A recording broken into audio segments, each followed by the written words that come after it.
ఆయన క్రీస్తులో మనలను ఏర్పరచుకొనెను. ప్రభుకు స్తోత్రం. ప్రార్థన చేసుకుందాం. పరిశుద్ధుడైన తండ్రి, నీకు స్తోత్రాలు.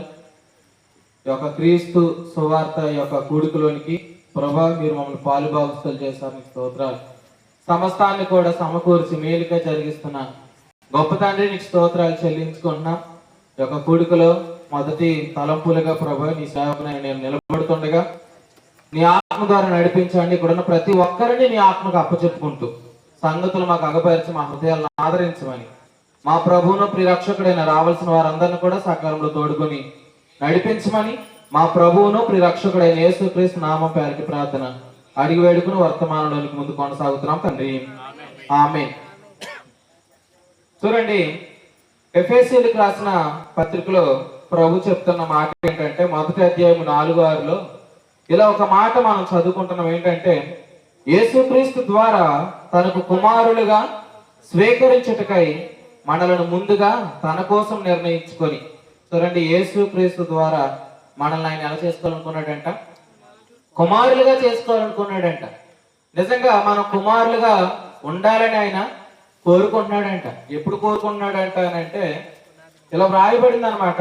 ఆ కోరికను ఏమన్నాడంటే, దేవుడు తన చిత్త ప్రకారమైన దయా సంకల్పము అన్నాడు అనమాట. చూడండి, మనం కుమారులము అవ్వాలి. మన కుమారులం అవ్వాలనేది ఏంటి అని అంటే ఆయన యొక్క సంకల్పం, ఆయన తన దయా సంకల్పం. సో ఆ సంకల్పాల గురించి మాట్లాడుతూ అది ఎప్పుడుందంట? జగత్తు పునాది వేయబడక మునిపే. ప్రభుకు స్తోత్రం. హల్లెలూయా. జగత్తు పునాది వేయబడక మునిపే అంటే అర్థం ఏంటి? ఏమండి, అప్పటి నుంచి ఎవరైనా ఉన్నారు ఇక్కడ? చెప్పండి. ఇక్కడ నుంచి అప్పటి నుంచి నేను బతిగా ఉన్నానన్న వాళ్ళు ఎవరైనా ఉన్నారా? లేరు. జగత్తు పునాది వేసినప్పుడు ఎవరు లేరు? మనం లేము. మరి ఎవరున్నారు? ఆయన ఉన్నాడు. ఆయన ఉన్నాడు కాబట్టి జగత్తుకి పునాది వేయగలిగాడు అనమాట. కలిగి ఉన్నది ఏది ఆయన లేకుండా కలగలేదు. మనం ఎప్పుడు వచ్చామని అంటే మనం రీసెంట్ గానే వచ్చి ఉంటాం. మనం అందరం కూడా ఎవరు ఈ కాలంలోనే పుట్టిన వారం అనమాట. ప్రభు రాకడకు మన దగ్గరగా ఉన్న ప్రజలు. అయితే ఇలా చెప్తాను ఏంటనంటే, మనం పుట్టక మునుపు మన విషయంలో దేవునికి ఒక అనాది కాల సంకల్పం ఉంది. అంటే జగత్తుకే పునాది వేయినప్పుడు ఆయన తన సంకల్పానికి ఏం చేశాడంటే పునాది వేశాడు. ఆ పునాది ఎవరు అని అంటే మన ప్రభు అయిన యేసుక్రీస్తే. ఆయన ద్వారానే మనం ఏమవ్వాలని ఆయన కోరుకున్నాడు. లేకపోతే ఏమవ్వాలని ఆయన నిశ్చయించాడు అని అంటే మన కుమారులము అవ్వాలి. అంటే దేవునికి మనం ఎలా అవ్వాలని కోరుకున్నాడు ఆయన? అమ్మ కుమారులు అన్న అందరూ కూడా ఒకసారి కుమారులము. నిజంగా ఆలోచించండి. ఈరోజు మానవుడు కుమారుడు అవ్వాలంటే దేవుడు చెప్పిన మాట మనం చదువుతాం రండి. యోహాను సువార్త 1వ అధ్యాయము 12వ వచనం చదువుకున్నాం రండి. ఒకసారి అందరూ దేవుని స్తోత్రం చెప్పండి. అందరు ఎక్కడ ఉన్నారా?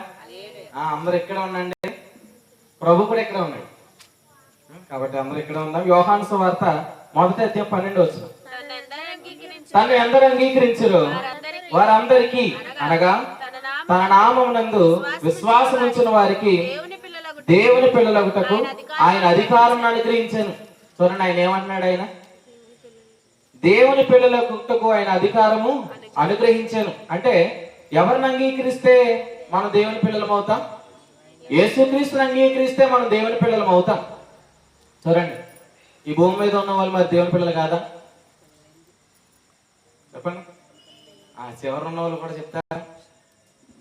భూమి మీద ఉన్న వాళ్ళు అందరూ దేవుని పిల్లలా? కొందరు కంట్రీలో ఉన్న వాళ్ళు దేవుని పిల్లలా? చెప్పండి.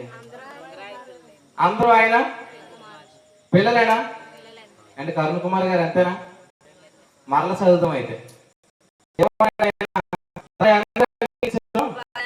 వారందరికీ, అనగా తన నామమునందు విశ్వాసం ఉంచిన వారికి దేవుని పిల్లలగుటకు ఆయన అధికారము. ఇప్పుడు చెప్పండి, అందరూ ఆయన పిల్లలా? అందరూ ఆయన పిల్లలు కాదా? అక్కడ ఏమన్నాడు ఆయన అని అంటే, అందరని కాదు, అంగీకరించిన వారు దేవుని పిల్లలు. ప్రభు స్తోత్రం. హల్లెలూయా. అంటే అంగీకరించిన వారు ఏమవుతారు?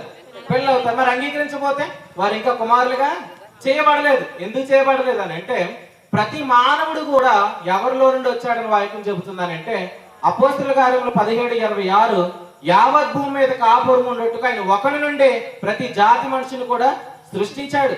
అంటే ఒకటి నుండి ప్రతి జాతి మనుషులు కూడా వచ్చారు. అంటే గండ్రేట్లో ఉన్న వాళ్ళు ఎవరి నుంచి వచ్చారు? ఆదాము నుండి వచ్చారు. గండ్రేడు పక్క ఊరు ఎవరు? మావిడాడు పక్క ఊర్లో మావిడాల్లో ఉన్న వాళ్ళు ఎవరి నుంచి వచ్చారు? చెప్పండి. ఆదాము ఎవరన్నాడు చూస్తే నేనేం చెప్తాను. ఆదాము గారు ఎవరు? భూమి మీద మొట్టమొదటి మానవుడు అన్నమాట. సో ఆయన నుండి అందరూ కూడా వచ్చారు. మనం ఎక్కడి నుంచి వచ్చాం? మనము కూడా ఆదాము నుండి వచ్చాం. చూడండి, ఆదాము నుండి వచ్చిన వారు ఏమయ్యారంటే రోమిలికి రాసిన పత్రిక 3:11 9వ వచనంలో రాయబడింది, అందరూ పాపములకు లోనై ఉన్నారు. అంటే అందరూ కూడా ఏమయ్యారు? రోమిలికి రాసిన పత్రిక 5:19 ఒకని అవిధేయత వలన అనేకులు పాపులుగా ఎలాగూ చేయబడారు. అంటే ఆదాము అనే ఒక మనిషిని బట్టి ప్రతి ఒక్కరు కూడా ఏమయ్యారంటే పాపులుగా చేయబడ్డారు. అంటే ఈ భూమి మీద ప్రతి ఒక్కరు కూడా ఎలా చేయబడ్డారు? ఆదామును బట్టి పాపులుగా చేయబడ్డారు. సో పాపులుగా చేయబడిన వారి కొరకు ప్రభు ఏం చేశాడనంటే ఈ లోకానికి వచ్చాడు.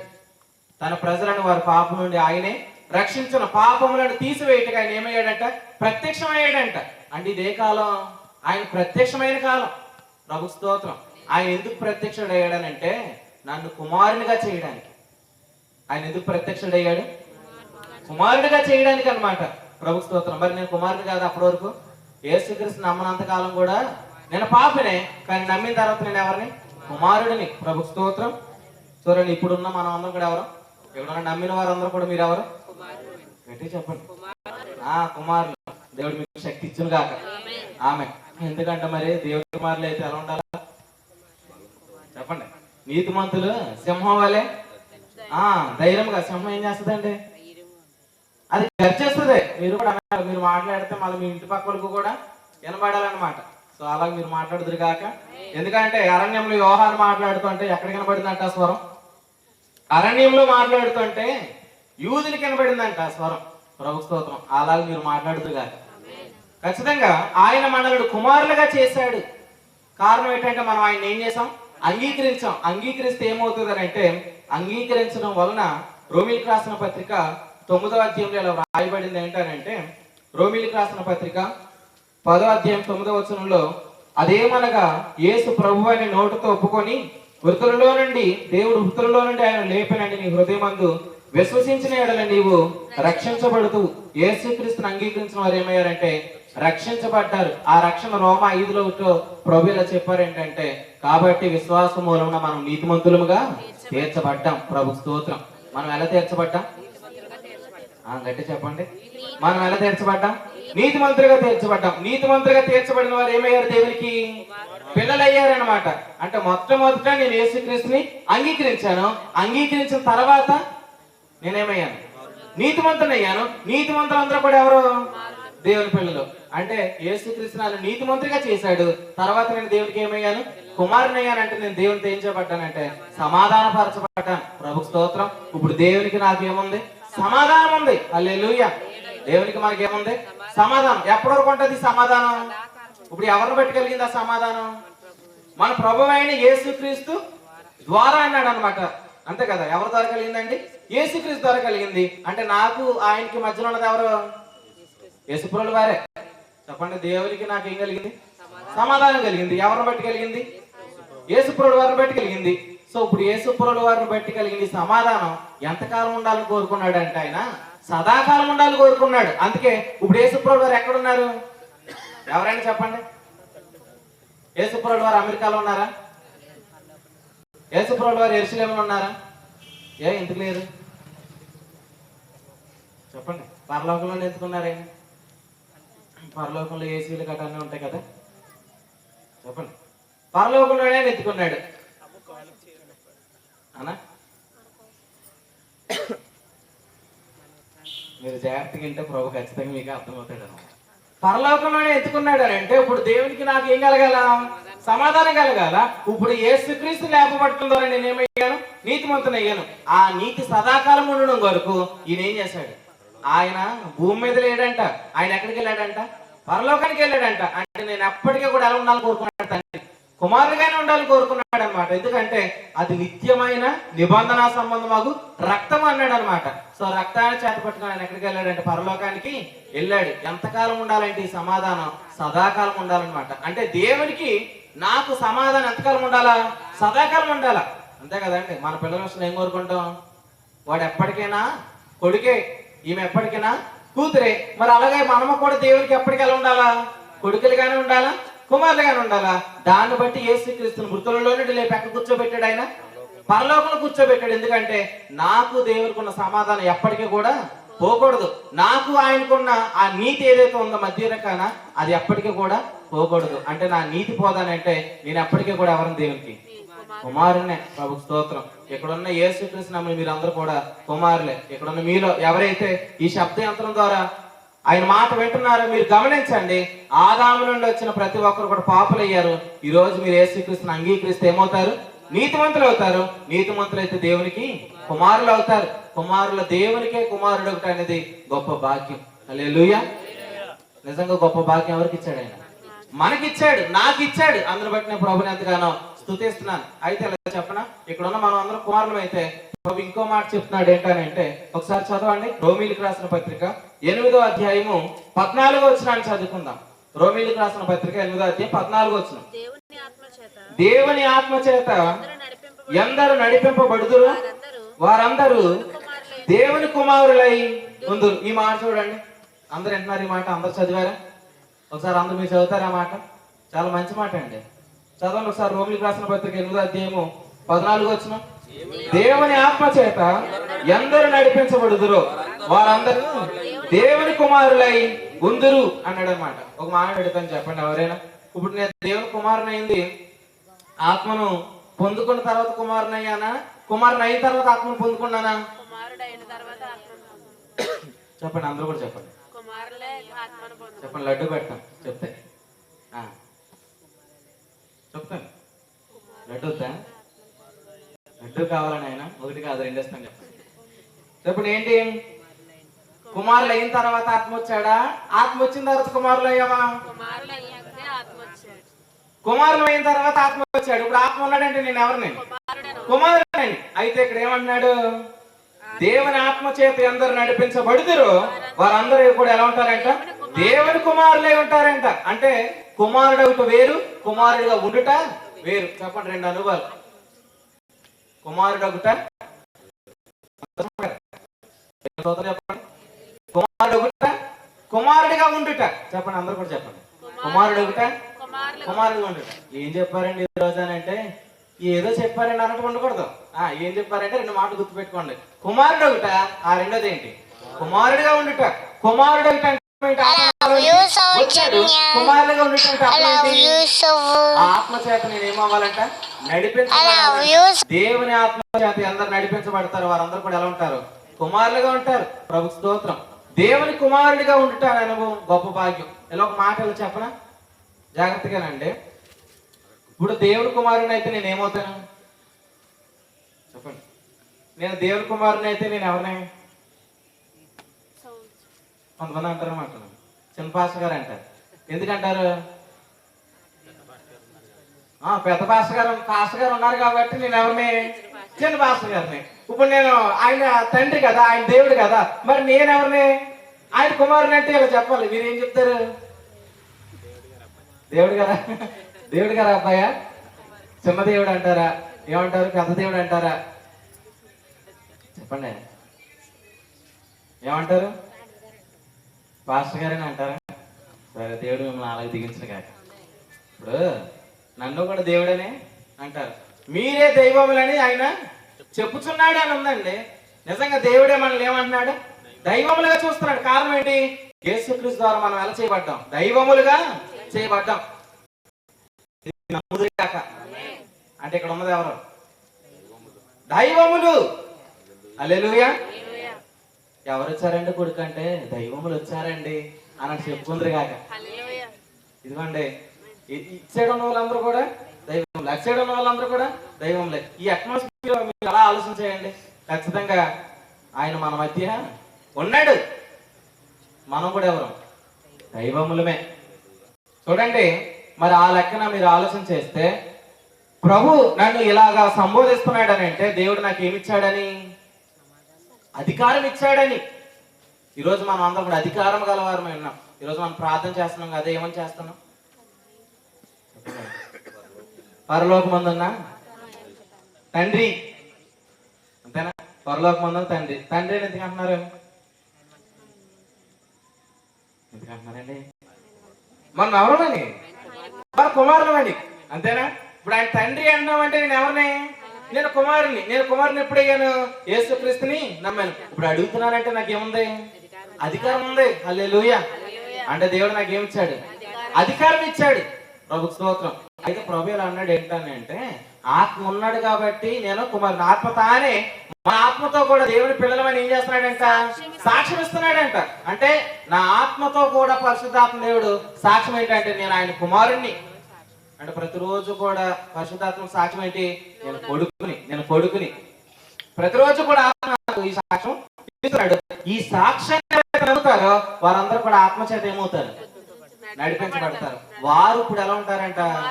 కుమారులుగా ఉంటారంట. హల్లెలూయా. అంటే ఇందాక అన్నాను కదా, దైవములుగా ఉండుట అనే అనుభవం ఎప్పుడు కలుగుతుంది?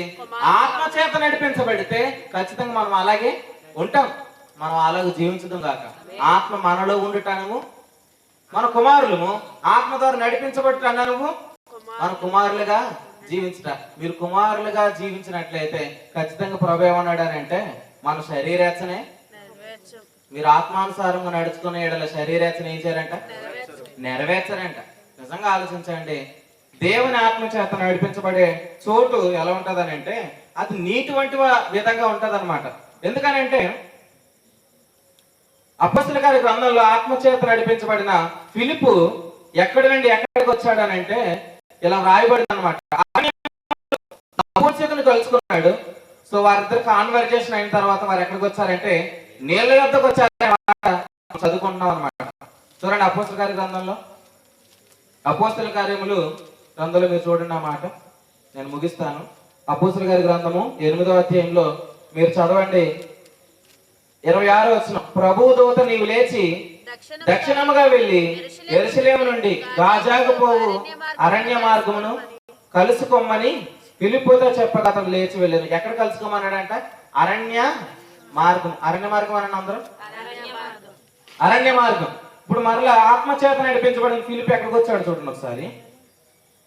36వ వచనం చదవండి. వారు త్రోవలో వెళ్తుండగా నీళ్లున్న ఒక చోటికి వచ్చినప్పుడు, అంటే ఆత్మ ఎక్కడి నుంచి ఎక్కడ నడిపించాడు?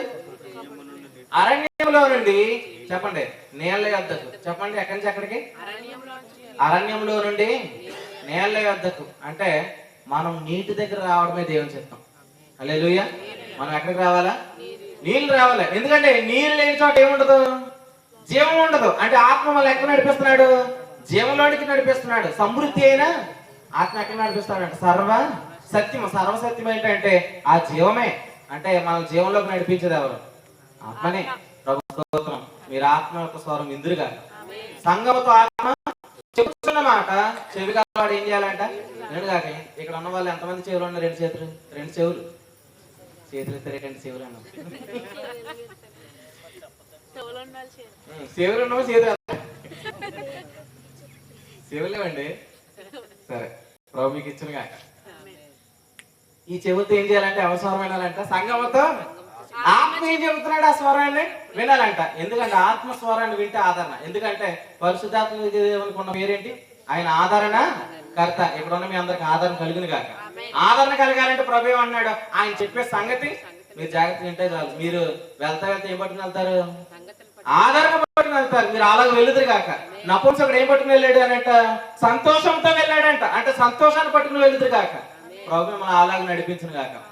ఆత్మ ఎక్కడి నుంచి ఎక్కడ నడిపిస్తున్నాడంటే అరణ్యములో. అంటే నీళ్లు, అరణ్యములు ఇశ్రాయేలుకి ఏం దొరకలేదు? వారికి నీళ్లు దొరకలేదు. అందుకే వారు ఏం చేస్తారు? తిరుగుబాట్లు చేశారు. వారు లేదే అనే అనుభవంలో ఉన్నారు. కానీ ప్రభు వారిని ఎక్కడ నడిపించాడు?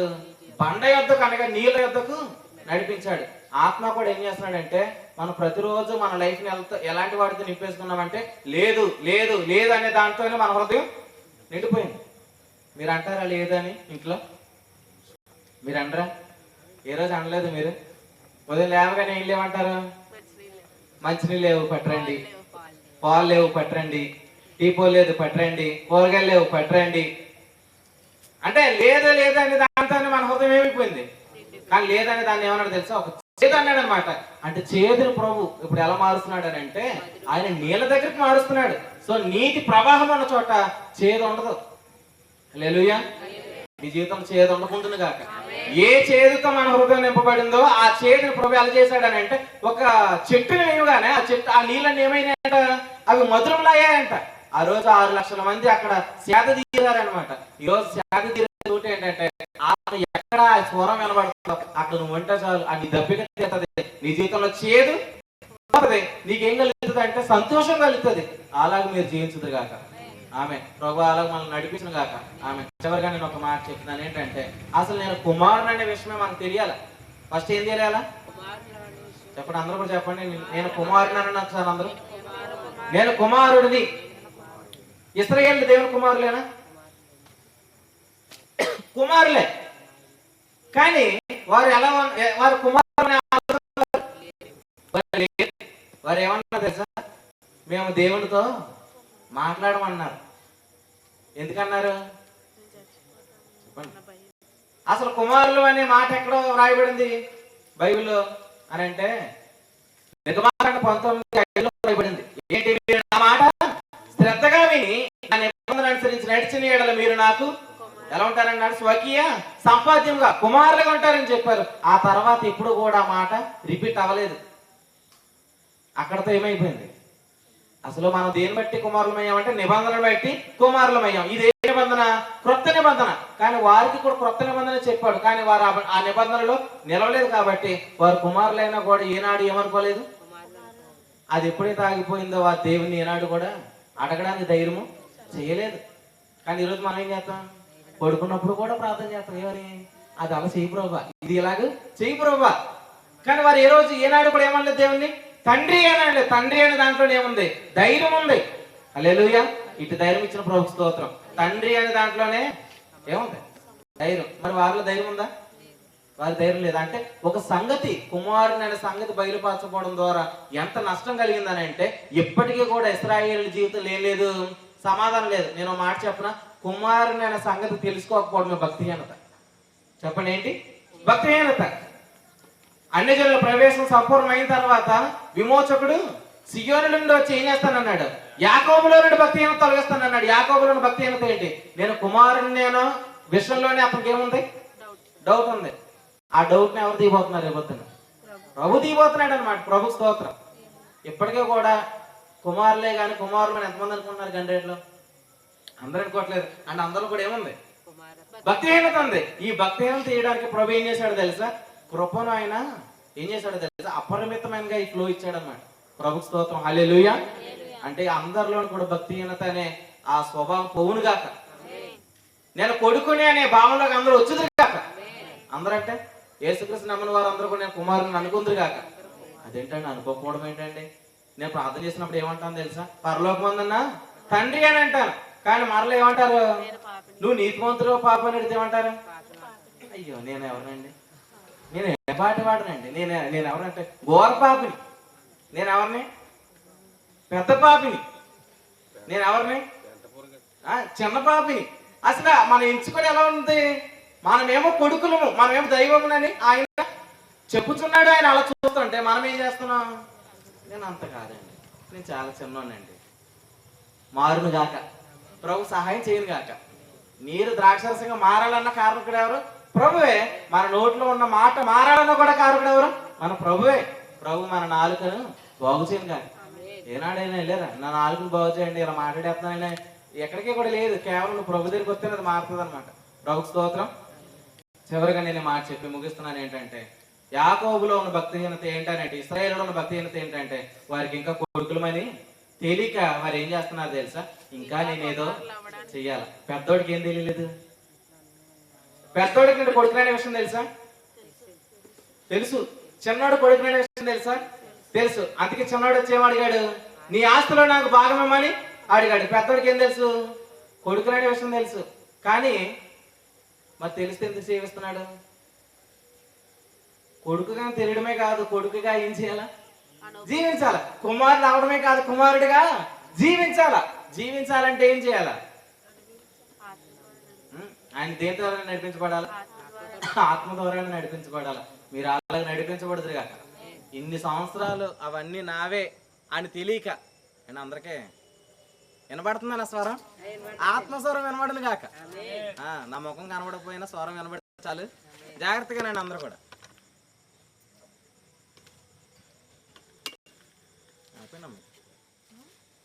ఆపే తీసేసా అది ఓకే అలా చెప్పి కాబట్టి ప్రభుకు స్తోత్రం. మీరు గమనించండి ఏంటనంటే అందరూ కుమారులుగా జీవించినప్పుడు మనం ఇంకా ఏ ఆలోచనలో ఉండమనంటే పెద్దోడు ఉన్న ఆలోచనలో ఉండం. పెద్దోడు ఎక్కడున్నాడంట?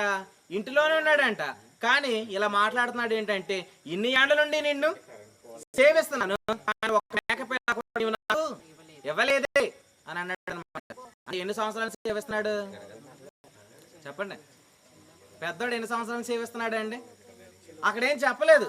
అంటే ఎన్నో సంవత్సరాల నుంచి సేవిస్తున్నాడు. ఎందుకు సేవిస్తున్నాడు అంటే ఇంకా తన కొడుకుననే విషయంలో ఏం లేదు, నిశ్చయత లేదనమాట. అది కలుగును గాక. ఆమేన్. నిశ్చయత కలిగితే చిన్నోడులాగే ఉండాల.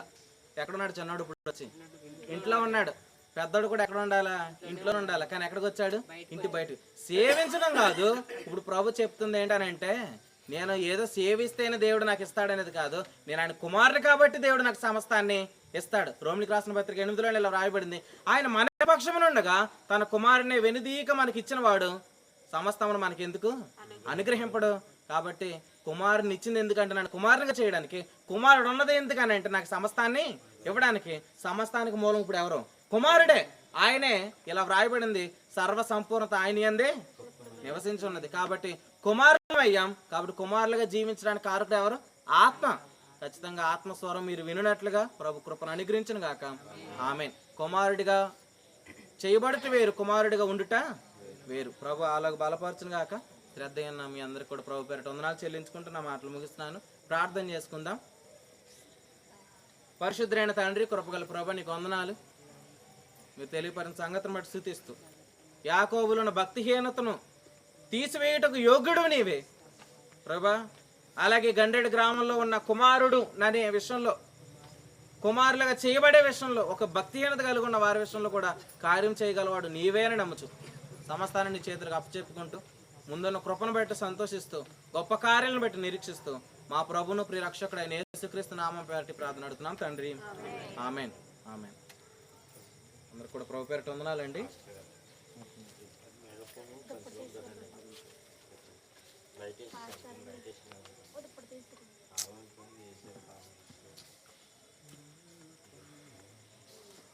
తాళం వేస్తారంట, ఇంటి తాళం వేస్తారంట అండి. దేవునికి స్తోత్రం. హల్లెలూయా, హల్లెలూయా.